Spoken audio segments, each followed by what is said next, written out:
잠언 14장입니다. 아마 잠언 14장 오늘은 한 전반부를 보고요. 내일 후반부를 보고 이렇게 좀 하겠습니다. 내용이 좀 하루에 보기에 내용이 좀 많으니까요. 자, 1절 보겠습니다. 지혜로운 여인은 자기 집을 세우되 미련한 여인은 자기 손으로 그것을 허느니라.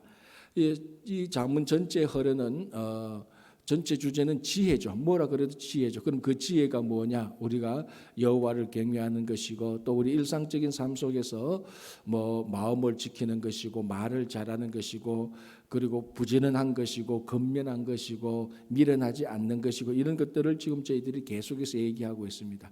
그런데 이 지혜라는 것은 잠언의 큰 주제, 이 지혜라는 것이 이미 앞에서도 몇 번이나 나타났고 계속 나타납니다. 그런데 이 때로는 지혜가 우리말로 하면 의인화되어서, 의인화 알죠? 뭐 물체나 개념 이런 것들을 사람처럼 취급해서 이런 거죠. 이게 이제 우리가 시나 어떤 그 문학에 보면은 이런 것들을 의인화해서 우리 사람들이 쉽게 접근할 수 있도록, 이해할 수 있도록 그렇게 만드는데, 오늘 또 보면은 이 지혜로운 여인 또는 지혜라는 여인 이렇게 해서 또다시 지혜를 우리가 쉽게 만날 수 있는 어떤 여인과 이렇게 의인화해서 우리들에게 보여주고 있습니다. 자, 지혜로운 여인이 하는 일이 뭐라고요? 자기 집을 세우되. 앞에서 이미 이런 얘기는 충분히 나왔습니다. 그래서 제가 지난주도 아마 이런 얘기를 드린 것 같습니다.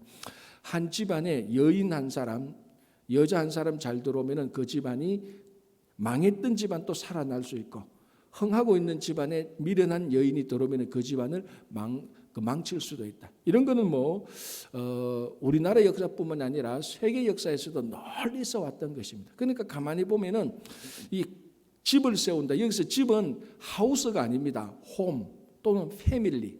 그러니까 여기서 집을 세운다는 것은 진짜 그 망치 들고 그 도끼 들고 나무 가지고 와서 톡 가지고 잘라서 집 세우는 하우스, 건물, 이걸 말하는 것이 아니고, 이런 하우스는 남자들이 세우는 것이죠. 남자가 하우스를 세우면 여자가 그 안에 들어가서 가정을 세우는 것이죠. 그리고 이게 세월이 흘러가면 가문을 세우는 기초가 되는 것입니다. 그래서 패밀리, 가문에 해당하는 패밀리를 세우고 홈, 가정을 세우는 것이 여자고, 남자는 하드웨어를 세우죠. 하우스, 집을 든든히 만드는.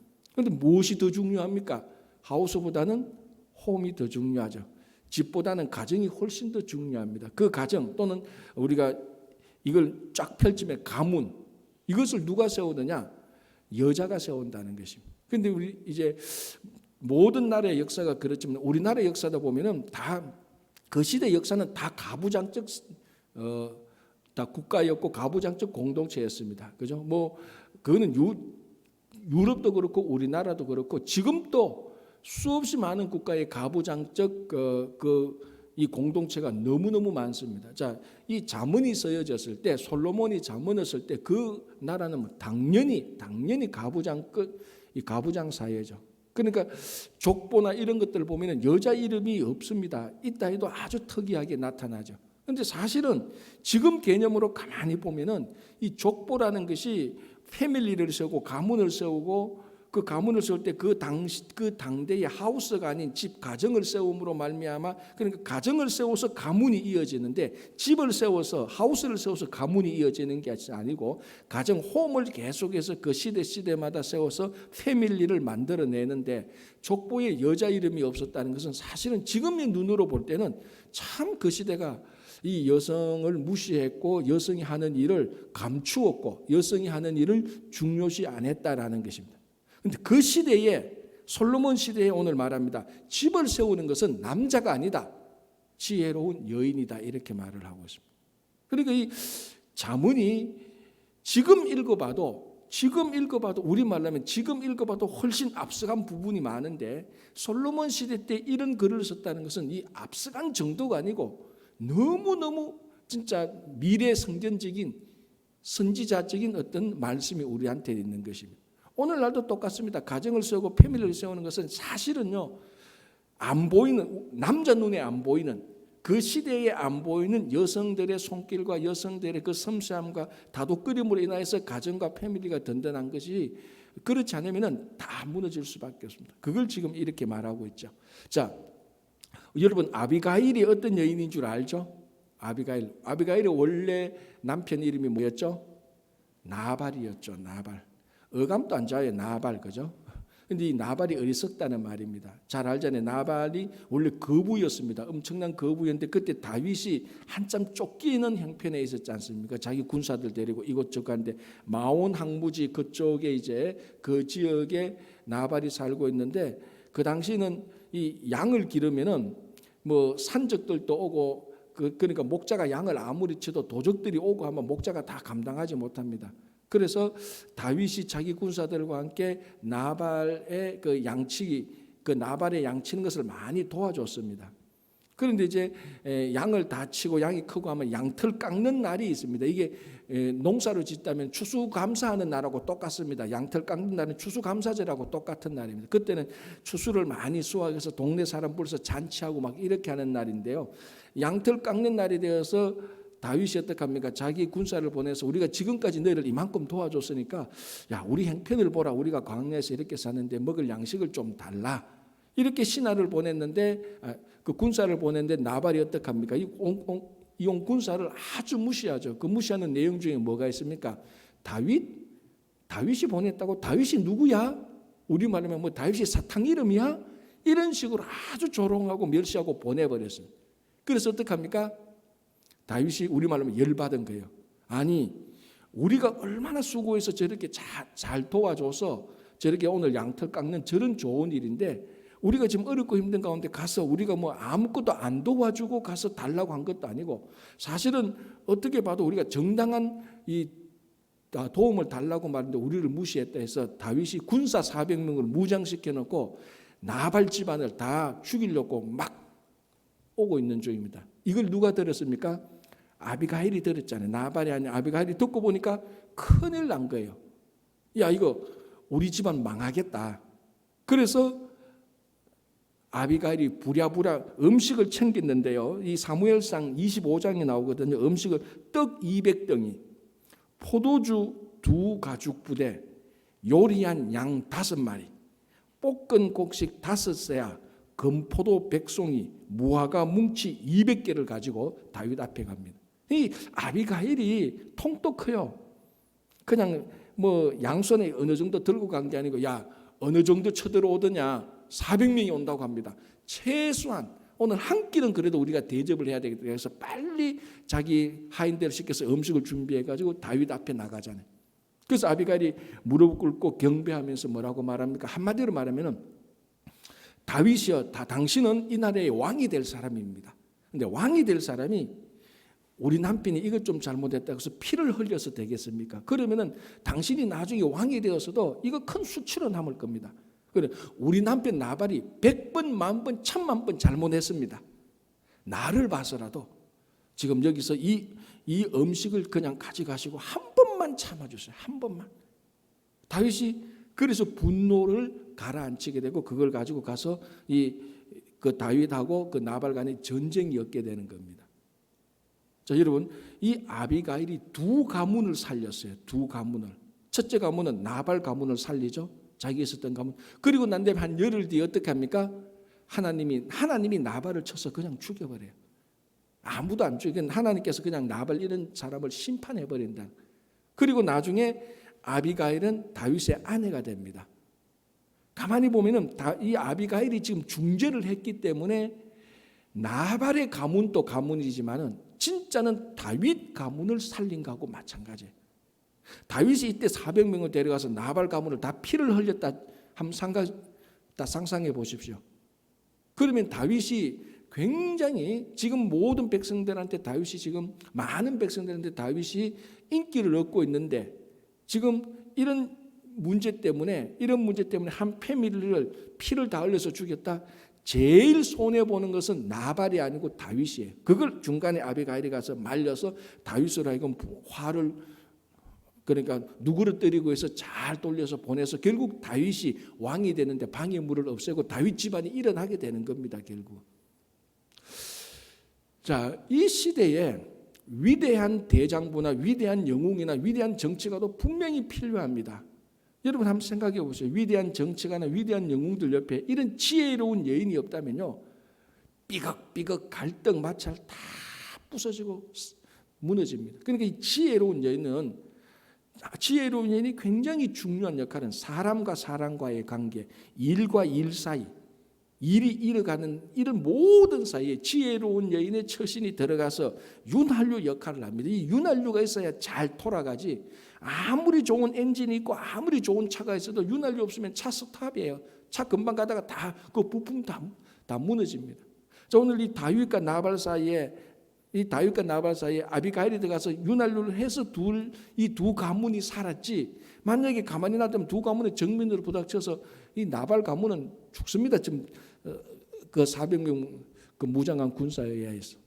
그러니까 이런 딱 읽어보는 순간에 아비가일과 같은 이런 여인이 가정을 지키고 가정을 세우고 그리고 가문을 이어나가는 것입니다. 그게 우리 삶의 지혜다라고 말. 그러니까 어떻게 보면요, 잠언은 여자가 읽어야 되는 책입니다. 남자는 미련해서 읽어도 잘 몰라요. 여자가 읽을 때, 왜냐하면 지혜가 여성이니까, 지혜를 여자처럼 의인하니까. 야, 이 잠언에 나타난 여성이 국가를 세울 수도 있는 것입니다. 자, 좀 넘어가서요. 다음에 3절 볼까요? 3절 이렇게 되어 있습니다. 미련한 자는 교만하여 입으로 매를 자청하고 지혜로운 자의 입술은 자기를 보전하니라. 자, 미련한 자는 교만하여 입으로 매를 자청하고, 누가 생각납니까? 제가 방금 얘기했잖아요. 누가 생각납니까? 나발이죠. 나발이 얼마나 교만합니까? 다윗이 다 도와줬는데 그 군사가 오니까 다윗이 누구야? 다윗이 아니 동네 강아지 이름이야? 초콜릿 이름이야?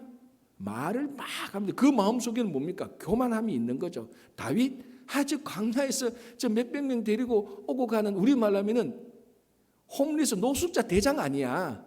감히 네가 우리 오늘 양털 깎는 날에 와서 음식을 달라고? 네하고 내하고 신분이 얼마나 다른데 네가 우리를 좀 도와줬다고? 너 안 도와줬어도 우리 양털 깎는 거 아무 문제 없어.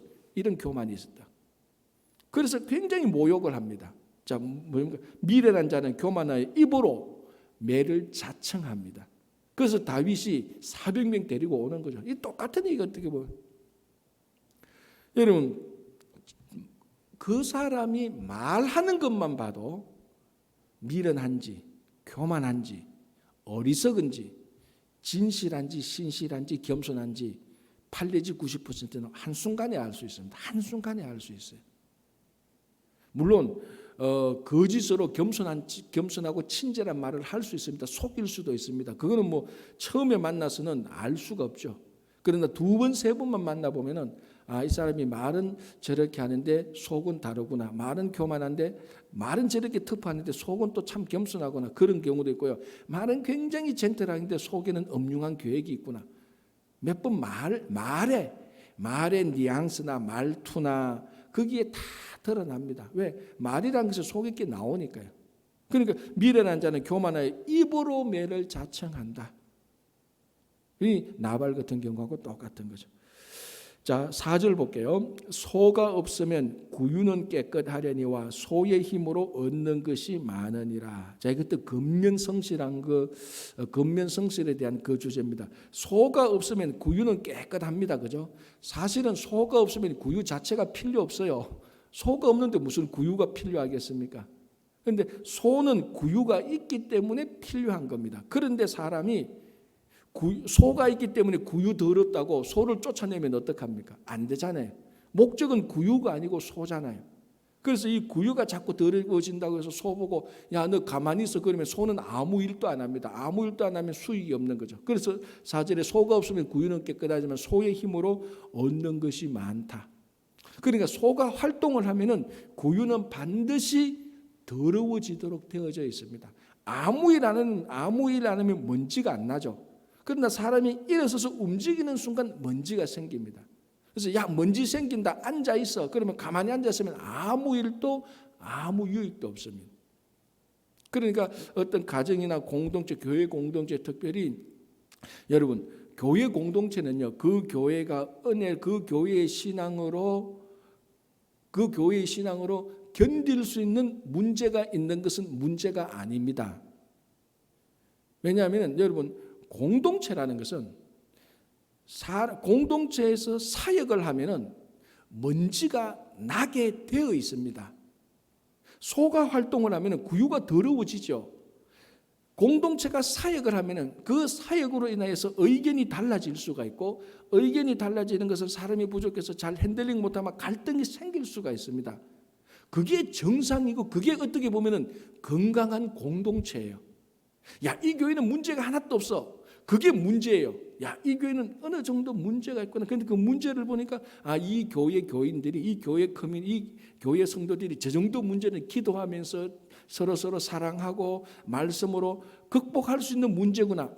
그건 문제가 아닙니다. 그런데 이 문제는 왜 생기느냐? 사역을 하기 때문에 생기는 거죠. 요즘 가끔 목사님들을 하고 이제 우리가 만나지를 못하지 않습니까? 뭐 만나도 갈 데도 별로 없으니까 전화를 이렇게 하면은 교회 어때요? 그러니까 지금 예배 못 드리겠는데 얘기하는데, 어떤 분이 이렇게 교회에 아무 문제가 없대. 자기 교회가. 왜?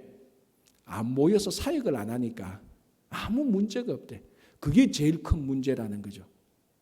그렇지 않습니까? 지금 교회에 문제가 없어요. 왜? 사람들이 모여서 사역을 해야 그것 때문에 이런 일 저런 일 문제가 생기고 갈등이 생기고 나누어지고, 그런데 안 모이고 사역이 없으니까 문제가 없는 게 이게 제일 큰 문제잖아요, 지금. 그러니까 구유가 더러워진다고 해서 소를 쳐버리면 그게 제일 큰 문제입니다. 그러니까 쉽게 말하면 결과적으로 구유가 적당히 더러워야 돼. 왜? 적당히 더럽다는 것은 소가 열심히 일하고 있다는 증거고, 소가 열심히 일하는 소 때문에 수익이 있는 겁니다. 그래서 그 집안이 먹고 사는 거예요. 그것도 모르고 구유 더럽다고 맨날 이러면 안 되죠. 요즘은 괜찮은데 제 있을 때 교회에서 어른들이 그래요. 중고등부 애들 교회에 자꾸 오니까 교회가 좀 더러워지잖아요. 그렇잖아요. 애들이 와서 아무리 청소 잘해도 뭐라도 하나 좀 문제라기보다 의자 하나라도 제대로 안 놓고 가요. 애들이 그렇잖아요. 그거 보기 싫다고 애들 다 쫓아내면 어떻게 됩니까? 교회 망하는 거죠. 교회는 깨끗해져요, 대신. 그래서 옛날에 저도 있을 때 보니까, 저도 중고등학교 때는 거의 교회에서 매년 살았어요. 매년 살다 보니까 교회에 어떤 분들은 이놈들 교회에 나타나지도 마라 이렇게 했는데, 생각해보면 중고등부들이 교회에 안 나타나면 어떻게 됩니까? 미래는 어떻게 되죠? 안 되는 거죠. 그러니까 구유는 적당하게 더러워야 돼요. 왜? 소가 활동하고 있다는 증거입니다. 그래서 늘 말하지만, 목사님 교회에 문제가 많아요. 그 문제를 가만히 볼 때 이 문제가 진짜로 사역을 하는 것 때문에 우리가 핸들링할 수 있는 문제냐 아니냐, 그걸 볼 줄 알아야 됩니다. 그런데 사역하다가 생기는 우리 의견 갈등, 의견 불일치 하는 일의 방법에 대한 다양성, 이런 거는 건강한 문제예요. 건강한 문제. 요즘 그렇잖아요. 교회에 문제 없으니까 심심하다 그러다니까요, 사람들이. 그러니까 이게 소가 없으면 구유는 깨끗하지만 대신 얻는 것도 하나도 없고 그러면 망하는 겁니다. 마구간 문 닫아야 되는. 그래서 사람이 사역을 할 때 적당히 먼지도 날 때 그 대신 중요한 것은 그 공동체가 핸들링할 수 있는, 믿음의 분량과 은혜와 말씀으로 핸들링할 수 있는 문제가 있다면 좋은 겁니다. 그래서 저 사람이 왜 어떻게 저렇게 하는, 이러니 저러니 이 말이 생기는 것은 그 사람이 봉사하고 섬기기 때문에 그런 말이 생기는 거예요. 여러분, 교회에서 욕 안 얻어먹는 사람들이 있습니다. 누굽니까? 아무 봉사 안 하는 사람들이. 아무 봉사하는 사람들은 아무 욕도 안 얻어먹어요. 왜? 먼지가 안 나니까. 그러나 그런 사람들을 보면 교회는 든든히 서지 못합니다.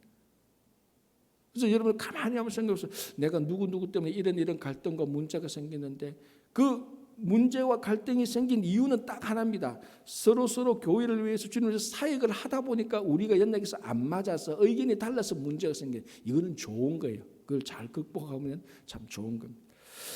자, 5절, 신실한 정의는 거짓말을 아니하여도 거짓 정의는 거짓말을 뱉느니라. 자, 이게 신실한 정의는 맞는데 거짓 정의라는 것은 사실은 이게 말 자체가 모순입니다. 제가 늘 말하듯이 동그란 네모라는 말을 표현하고 똑같습니다. 왜? 정의는 자기가 본 것, 느끼고 들은 것을 곧 그대로 옮겨 놓는 게 정인입니다. 이게 정인인데, 거짓 정인이라는 것은 말이 안 맞죠. 사실은 정인은 거짓이 없어야 되는 거예요. 정인 자체는, 정인의 의미가 정인의 의미가 보고 듣고 듣고 경험한 것을 그대로 옮겨 놓는 것인데 이걸 거짓으로 한다? 이건 문제가 있는 거죠. 신실한 정인은 거짓말을 하지 않습니다. 똑같습니다. 자, 우리가 이제 확 건너뛰어서 사도행전에 가면은 정인, 이 정인의 원래 오리지널 언어의 의미는 순교에서 나온 겁니다. 그러니까 내가 보고 듣고 경험한 것을 그대로 옮기기 위해서는 엄청난 희생이 강요당할 때도 있습니다. 그러나 그 희생을 무릅쓰고라도 정의는 자기가 보고 듣고 느낀 것을 그대로 갖다 놓아야 될 의무가 있는 것입니다. 우리가 복음의 정인이라고 말을 하지 않습니까? 복음의 정인은 우리가 복음에 대해서 아는 것, 구원받은 것, 그리고 말씀의 진리를 세상에 그대로 갖다 놔야 됩니다. 다른 사람들한테 그대로 갖다 놔야 돼요. 이거를 우리가 복음에 대해서 희석시키거나 바꾸거나 복음 대신 자기 얘기를 하거나 그러면 뭡니까? 거짓된 정인이 되는 것입니다. 복음에 관하여서는. 신실한 정인은 거짓말을 하지 않는다. 그래서 우리가 복음에 대해서는 그대로 순수한 복음을 세상에 전해야 될 의무를 느끼는 것입니다. 자, 7절 볼까요? 너는 미련한 자의 앞을 떠나라. 그 입술에 지식이 있음을 보지 못하니라. 자, 우리가 어제 무엇을 봤습니까? 미련한 자를 만나면은 그 미련하게 된다고 했죠. 13장 20절 한번 볼까요? 어제 우리 보는 건데요. 지혜로운 자와 동행하면 지혜를 얻고 미련한 자와 사귀면 해를 받느니라. 같은 의미죠. 오늘 7절에 너는 미련한 자의 앞을 떠나라. 자, 우리 모압 여인 룻이 모압에 살다가 베들레헴에서 온 그 나오미 그 가족의 며느리로 들어가게 됩니다. 그런 며느리로 들어가게 돼서 룻이 처음 진짜 신이 어떤 분인가를 알게 되죠. 자기 시댁이죠. 자기 시댁에서 섬기고 있는 여호와 하나님이 자기 하나님이라는 것을 알고 모압에 살고 있는 그 신들 다 우상이라는 걸 알게 됩니다. 그래서 나오미가 모압에서 베들레헴으로 다시 돌아갈 때 룻은 끝까지 따라갑니다.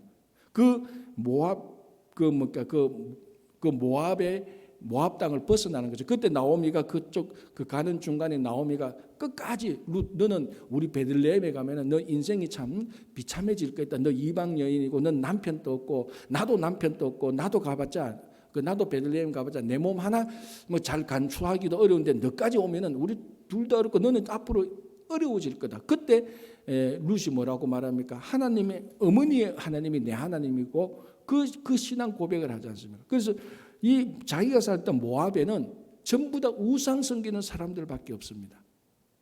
그래서 베들레헴에 가서 비록 자기가 베들레헴 유다 민족들한테 멸시를 받더라도 거기 가면은 하나님을 섬길 수 있으니까 끝까지 우겨서 시어머니 나오미를 따라서 베들레헴으로 들어가게 됩니다. 그래서 이 룻이 나중에 보아스를 만나고 다윗의 정조 할머니가 되고 예수 그리스도의 조상이 되는 겁니다. 자, 여기서 이 룻이 모압 땅을 떠난 것, 우상을 섬기는 모압 사람들을 떠났기 때문에 지금의 우리가 믿음의 조상으로 존경하는 룻이 된 겁니다. 뭐라고 말합니까? 미련한 자의 앞을 떠나라. 하나님을 섬기지 않는 우상을 섬기는 그 타락한 사람의 땅을 떠나라라고 말했습니다. 반대로 롯의 아내는 어떻습니까? 소돔과 고모라를 떠나라 그랬는데 그거 가면서 사실은 롯의 아내는 몸은 떠나려고 나갔지만 마음은 떠났습니까? 안 떠났습니까? 하나도 안 떠났죠. 마음은 안 떠났어요. 마음은 소돔 고모라와 함께 있었고 소돔 고모라와 함께 즐겁게 얘기하던 그 사람들하고 같이 있었어요. 남편이 끄집고 가니까 천사가 막 강제로 미니까 몸은 갔는데 마음은 여러분 어느 누구도 그 사람의 마음을 강제로 밀 수는 없지 않습니까? 그래서 롯의 아내가 가다가 뒤를 돌아봅니다. 못 떠나는 거예요. 소금 기둥이 되어버린 거예요. 미련한 자의 앞을 떠날 줄 알아야 되는데 그래서 우리가 가만히 보면 어떤 갈등이 생기는가 하면요. 어떤 개인적인 이익과 미련한 자가 결부대가 있을 때 우리는 그 이익 때문에 미련한 자의 앞을 떠나지 못할 때가 참 많습니다. 그 순간적인 그 눈에 보이는 그 이익 때문에 미련한 자의 미련한 땅을 미련한 영역을 벗어나지 못했다가 결국 패가 망신하는 경우도 참 많죠. 그래서 어떤 그런 순간적인 이익보다는 미련한 자의 길을 떠나는 것이 정말 지혜로운 사람이라는 것을 말하고 있습니다. 자, 9절 볼까요? 미련한 자는 죄를 심상히 여겨도 정직한 자 중에는 은혜가 있느니라. 자, 여기서 글자 그대로 번역하면 미련한 자는 죄를 심상히 여기도 해서 죄는요 속죄 제사를 말하는 겁니다. 그러니까 글자 그대로 번역하면 미련한 자는 속죄제를 가볍게 여겨도 속죄제. 자, 속죄제는 뭡니까? 내 죄 용서함을 받을 때 드리는 제사입니다. 이걸 미련한 자는 아주 가볍게 여긴다는 겁니다. 여러분, 우리 죄 용서 받는 것이 이게 가벼운 일입니까? 이게 제일 중요한 겁니다. 우리 죄 용서함을 받아서 구원 얻는 일, 그게 어떤 일보다도 우리 삶의 어떤 일보다 제일 중요한 거죠. 그런데 미련한 자는 그걸 가볍게 경시해 버립니다. 첫째, 죄를 경시하는 거죠. 두 번째, 자기는 죄를 짓지 않았다고 생각하는 경향이 있기 때문에 속죄제를 무시합니다.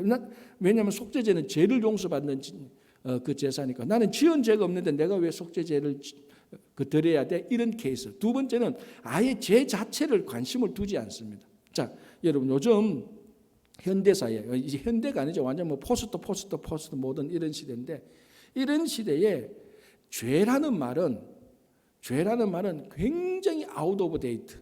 그거는 진짜로 제사장이 나올 때나 고대 시대 때나 중세 시대 때까지 사람들이 말하는 언어지, 지금 현대 사회, 지금 포스트 모던 시대에 죄라는 말은 사람들은 지금 우리가 말하는 이 죄라는 말에 대해서는 굉장히 사람들이 뜻을 왜곡시켜 버리고 중요하게 생각하지 않습니다.